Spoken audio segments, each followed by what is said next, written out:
तो बिल्कुल सही सुना है आपने, और ऐसा मैं नहीं बोल रहा हूँ, जो प्रेमानंद जी महाराज के पूर्व सेवादार थे उनका ये कहना है।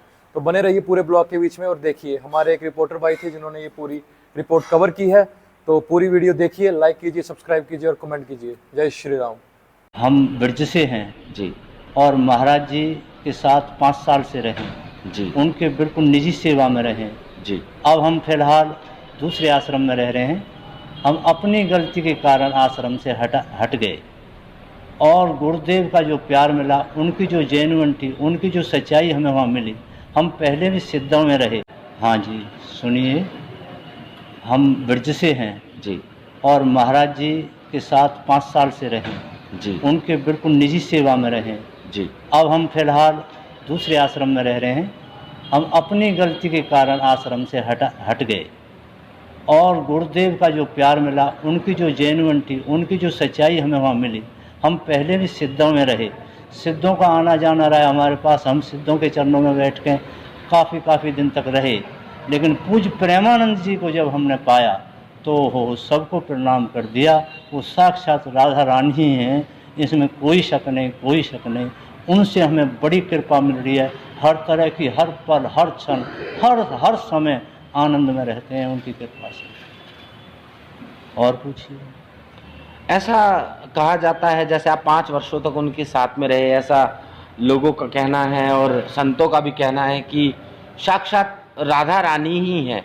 तो इस विचार तक आप कहाँ तक सहमत हैं, कुछ बताइए इसके बारे में। हाँ, बिल्कुल 100 के 100% सहमत हैं, इसमें कोई शक नहीं। वो हैं, उनको श्री जी हर तरीक़ा से प्राप्त हैं, वो श्री जी हैं, इसमें कोई शक नहीं है। हमें उनके अनुभव कितने ही प्राप्त हुए हैं और हो रहे हैं जी।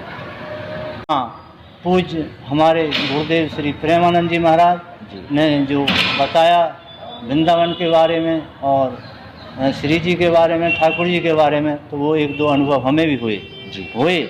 ऐसा बिल्कुल महसूस हुआ, हाँ वाकई में ठाकुर जी हमसे मिले हैं। हम रोटी मधुकरी करने जा रहे थे, तो एक बच्चा ने, हमने छोटे बच्चे कितना होंगे वो, इतना 5 साल से भी कम उम्र के होंगे, तो वो बोले, बाबा लेओ प्रसाद, बाबा लेओ प्रसाद। तो जैसे ही दर्शन करे तो हमें ये अनुभव हुआ, वाकई में ठाकुर जी हमें बुला रहे हैं, और हमें बहुत उनके दर्शन करके आनंद प्राप्त हुआ। उसके बाद उन घरों पे हम बार जाते रहे, फिर कभी दर्शन नहीं हुए। जी, ऐसा वृंदावन में ये बात बहुत ही ज़्यादा कॉमन देखी गई है कि जब किसी को भी ठाकुर जी प्राप्त होते हैं, जब किसी को भी ठाकुर जी के सानिध्य प्राप्त होते हैं, तो उसे एक मासूम सा, प्यारा सा, छोटा सा बच्चा जो है वो दिखाई देगा, और उसके बाद में वो बच्चा उन्हें कुछ खाने के लिए भी देता है, उनसे पूछता है, साधु संतों से और दिव्य पुण्य आत्माओं से, कि आपने खाना खाया, भोजन करा, आपने नहीं करा। तो ये अद्भुत लीला है ठाकुर जी की। जी, उसके बाद में हाँ, और भी बहुत ऐसी। एक दिन हम मधुकरी में गए जी, तो एक बच्चे ने हमें भी टमाटर आधा खा चुके थे, और वो भी ऐसे छोटे ही बच्चे थे, 5-4 साल के। बाबा ले, तो हमने उनका वो टमाटर का प्रसाद लिया, उनकी झूठन ली और पाई। और उस दिन, उस रात को जो भजन में आनंद मिला, उसका हम वर्णन कर ही नहीं सकते। हमने कि गुरुदेव ठीक कहते हैं, किसी न किसी रूप में वो अपनी झूठन देते हैं, अपना प्रसाद देते हैं, वो दर्शन देते हैं। इसमें कोई शक नहीं भैया जी। वृंदावन की तो अपार माया है, वृंदावन में है, बिल्कुल है। जैसे आपके घर में कोई जाए तो आप जरूर 24 घंटा में मिलेंगे, पूछेंगे, उनकी सेवा में लगेंगे। ऐसे ही भगवान का घर है, भगवान सबसे मिलते हैं, हम पहचान नहीं पाते। संतों पे कोई ऐसी गुरु कृपा से ऐसी कोई कृपा है, संतों को आभास हो जाता है, मिल जाते हैं, पता चल जाता है कि भगवान ही थे। जो ऐसा कहा जाता है कि जो प्रेमानंद महाराज जी हैं, उनकी किडनियाँ जो हैं वो भी पूरी तरह से खराब है, और बिना किडनी के आदमी एक पल भी जिंदा नहीं रह सकता। हाँ, ऐसा भी कहते हैं, और यहाँ तक भी लोगों ने शक भी किया, झूठ भी माना, लेकिन नहीं, हम हर शर्त से कह सकते हैं, बिल्कुल सत्य परम सत्य, हर शर्त से। हम करोड़ों की शर्त लगाने को तैयार हैं, जबकि आज की डेट में बेकारी है। हम भीख मांग के भी वो शर्त मंजूर करके देंगे, अगर ऐसा झूठ हो तो उनकी बात में। परम सत्य है उनकी बात, परम सत्य है। हाँ जी, तो अभी उन्होंने कुछ दिन पहले एक संत ने उनसे कहा कि हम पहचानते हैं आपको, तो उन्होंने कहा नहीं पहचानते, जिस दिन पहचान जाओगे तो उस दिन तुम्हारा कल्याण ही हो जाएगा। उन्होंने प्रेमानंद महाराज जी ने एक बात बताई थी। तो अक्सर ऐसी भी कुछ चीज़ें उनके सामने आई हैं निकल के कि उन्होंने बताया कि वृंदावन में जो साधु संत होते हैं दरअसल वो देवता हैं, रूप बदल कर परिक्रमा करते हैं, घूमते हैं, श्री जी के, ठाकुर जी के चरणों का सानिध्य प्राप्त करने के लिए बैकुंठ से ही नहीं, स्वर्गलोक से और अन्य अन्य देवलोकों से जो देवता होते हैं वो वृंदावन की रसिक पावन पतित भूमि पर परिक्रमा करते हैं।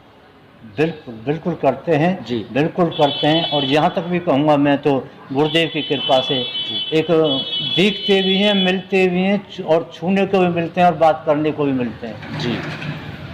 अगर गुरु की कृपा हो जाए, कोई गुरु की आज्ञा का पालन कर ले, हम तो आपको क्या बताएं, पूज्य प्रेमानंद जी के बिल्कुल रिजेक्ट चेलान में से हैं। और इतनी प्राप्ति तो, इतनी कृपा तो हमें महसूस हो रही है वृंदावन में, जबकि हमने उनकी कोई आज्ञा का पालन हम पर नहीं हुआ। हम तो उनके बिल्कुल रिजेक्ट चेलान में, आपको कहाँ तक हैं। और उनके पास जो रह रहे हैं, जो उनकी पूरी बात को निभा रहे हैं, उनको तो हम कोटि कोटि प्रणाम करते हैं उन संतों को। अद्भुत संत है प्रेमानंद महाराज जी, उनका कोई शब्दों में वृत्तांत जो है नहीं हो सकता। और महाराज जी के बारे में भी है, महाराज जी के बारे में मैं आपको बताता हूँ।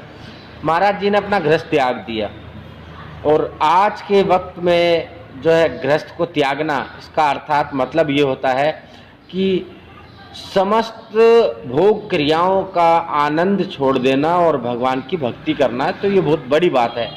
तो महाराज जी ने भी गृहस्थ त्याग दिया, महाराज जी के बच्चे भी हैं, बेटी भी है, लेकिन उसके बाद भी रसिक संत बन गए। महाराज जी तो आपके भी मन में, आपने जैसा कहा इतने दिव्य संत के सानिध्य में आप रहे, आपके भी मन में कोई ना कोई विचार आया होगा जो आपने अपना गृहस्थ त्याग दिया पूर्णतः और ठाकुर जी की नित्य सेवा में लग गए। हाँ। दोबारा बोलना, क्या बोला? मैंने आपको कहा कि आपके मन में ऐसा कोई विचार आया होगा, आपने गृहस्थ त्याग दिया और ठाकुर जी की सेवा में लग गए। हाँ, बहुत मुख्य बात, बड़ी अच्छी बात पूछी आपने, बात पूछी है। देखिए जो शास्त्र कह रहे हैं, संत कह रहे हैं, गुरु कह रहे हैं, भगवान कह रहे हैं कि गृहस्थ पूरन, गृहस्थ खाने पीने में अपनी जो खेती है थोड़ा पोषण करना, उसको ग्रहण करना, ये अद्भुत है। वृंदावन जैसा पूरे ब्रह्मांड में कोई नहीं हो सकता। हाँ, बिल्कुल सत्य, श्री राम। हाँ, बिल्कुल अद्भुत है। और देखो, शुरू से ही कह दिया, पहले से ही सुनते आ रहे हैं कि वृंदावन के लीला मत जानो गुर को चीला, ऋषि मुनि गए हाट जपे जा राधे राधे। मैं आपको एक मिनट का थोड़ा सा एक सुनाऊंगा। पूरा सुनाइए आप, 10 मिनट का सुनाइए। देखिए, उसमें कहा है, वृंदावन की लीला मत जानो गुर को चीला, ऋषि मुनि गए हाट जपे जा राधे राधे। जी, वृंदावन में एक कहावत बड़ी मशहूर है कि वृंदावन की लीला ना जानो गुड़ का चीला, ऋषि मुनि गए हार भजमन राधे राधे। तो महाराज जी इसके संदर्भ में क्या कहेंगे आप? हाँ, वृंदावन के राजा दो श्याम राधिका रानी जी, 4 पदार्थ करत मजूरी, मुक्ति भरे यहाँ पानी जी, कर्म धर्म यहाँ बटे जेवरी, छान छाए ब्रह्मा से ज्ञानी जी, जोगी जपी तपी सन्यासी, महिमा तनु न जानी जी, पच पच हारे वेद पुराण, लगुनिया गाँव में सगुनिया वाणी, घर घर प्रेम भक्त की महिमा, प्रेमानंद बाबा बखानी, जय जय वृंदावन राजधानी, वृंदावन के राजा दो श्याम राधिका रानी। जी, इसका थोड़ा एक्सप्लेन करिए इसके बारे में। हाँ, अब इनके बारे में, वृंदावन के बारे में तो कोई कर ही नहीं पाया जी, खोज के रह गए, सब अधूरे रह गए। जाते कुछ आप बताना चाहेंगे तो? हाँ, मैं तो यही बताना चाहूँगा कि राधा वल्लभ लाल जी का, बिहारी जी का भजन, जी, स्वामी श्री हरिदास जी का जी, और महाप्रभु श्री हरिवंश जी का और पूज्य प्रेमानंद जी का संग जितना हो जाए उतना ही थोड़ा जीव के लिए, उनको सब कुछ आनंद प्राप्त होंगे, भगवान की पूरी श्री राधा रानी कृपा प्राप्त होगी। जी, बिल्कुल। तो देखिए, आनंदित बात कही है महाराज जी ने, और ऐसे ही आनंद को प्राप्त करने के लिए हम वृंदावन में आते हैं, वृंदावन की भूमि में आते हैं। तो बहुत ही ज़्यादा अधिक रसिक है। और महाराज जी, एक इमली तला भी एक वन बताया गया, इमली तला। तो कहते हैं कि राधा रानी का श्राप जो है, आज भी वो इमली तल का जो वृक्ष है वो भोग रहा है। उसके बारे में आप जानते हैं? हाँ, उनके बारे में वहाँ के जो संत हैं जी जो बैठे हैं वहाँ जी, उनसे जानेंगे हम। ठीक है, तो बहुत अच्छी वाणी महाराज जी की। इस